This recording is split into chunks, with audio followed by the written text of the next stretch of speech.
Hi everyone, it's Cammy Harkins here. Today I'm excited to share with you how assistive technology, or AT, can support students with autism spectrum disorder.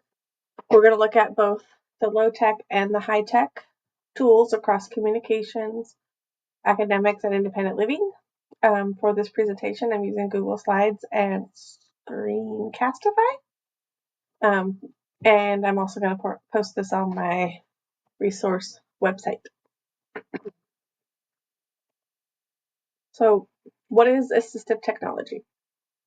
Assistive technology is any tool, it could be simple or complex, that helps individuals with disabilities improve or maintain their abilities.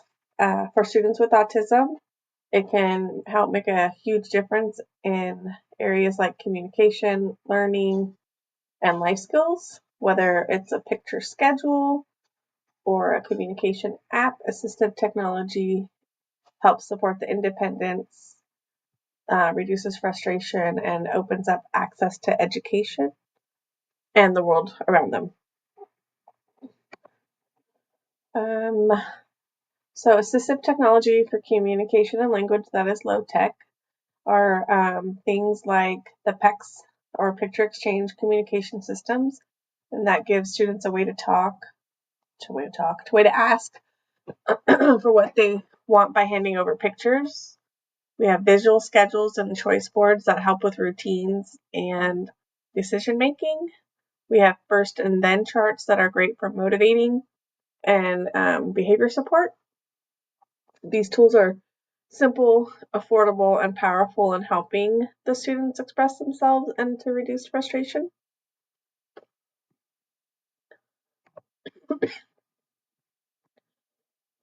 So going on to the assistive technology for communication and language that is high tech. We have speech generating devices like Proloquo 2 and Go Talk Now, and these help nonverbal students participate in conversations and to help make their needs known. AAC, which is also known as augmentative and alternative communication. Those are apps on iPads that are customizable, and many include voice output. We have BOCAs, or voice output communication aids, and that also helps students hear their own communication in real time, and then that supports them with receptive and expressive language skills.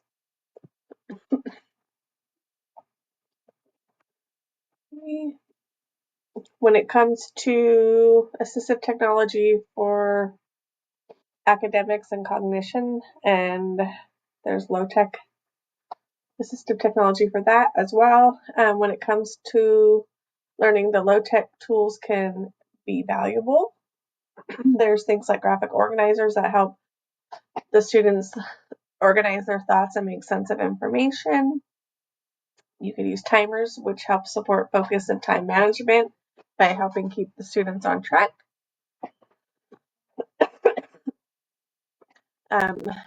There's color-coded folders that you can use, and those will make it easier to stay organized and quickly find materials.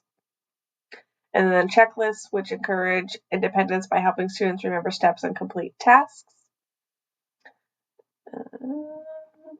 We have assistive technology for academics and cognition that are high-tech.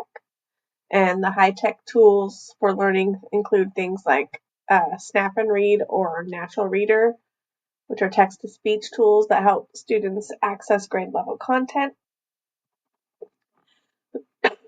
Sorry, guys. We have audiobooks and e-readers that can support reading comprehension and enjoyment. I mean, really, when they're reading a story. We have interactive whiteboards, which help make lessons more engaging through visuals, movement, and touch. And then we have educational apps for reading and math, and those apps like Starfall or Khan Academy Kids can adapt to each learner's level and provide fun skill building practice. And then we have assistive technology for transition, independent living, that's low tech. These tools are super helpful, so they could use video checklists for daily living, which could help students remember the steps for routines like brushing their teeth or making lunch. We have token boards that can help build positive behavior and motivation, and basically through a visual reinforcement. There's community maps and practice scripts, which will help prepare the students for real world interactions by building the confidence and familiarity. We could also do grocery lists. That would be helpful to help them to support the independence by helping them locate and buy the items that they need. There's picture-based chore charts that teach responsibility and build independence with simple visual reminders, and bus routes, because some of our individuals with autism won't be able to drive, and the bus route would help them to safely and successfully navigate public transportation. And then we have assistive technology for transition and independent living that's high tech. And we have apps like Model Me Going Places, and that shows students what to expect in different community settings. We have reminder apps like Google Calendar that can help with medication or appointments. We have the GPS tools for navigation. I also have a medication reminder instead of the reminder app that can promote and help the responsibility by helping students take the medications on time. The reminder apps is going back to that. It's support time management and daily routines by prompting students with alerts. So there's a bunch of reminder apps that we could be using, or appointment tracking apps that encourage self-advocacy by helping them show up on time and prepare for meetings or checkups. Then there's also things like digital budgeting tools, which will help build money management skills and support financial independence. My fieldwork connection. During my fieldwork, I've observed a ninth grade student with autism who often yells out for help, or he would suddenly just leave the classroom when he's overwhelmed. So we introduced a break card, and he could also raise his hand and as a visual cue to ask for help. And these are low tech supports that gave him a way to communicate his needs more calmly, which led to fewer outbursts and less eloping. I mean, it's still a new strategy that we're working on, and it's a work in progress, but it is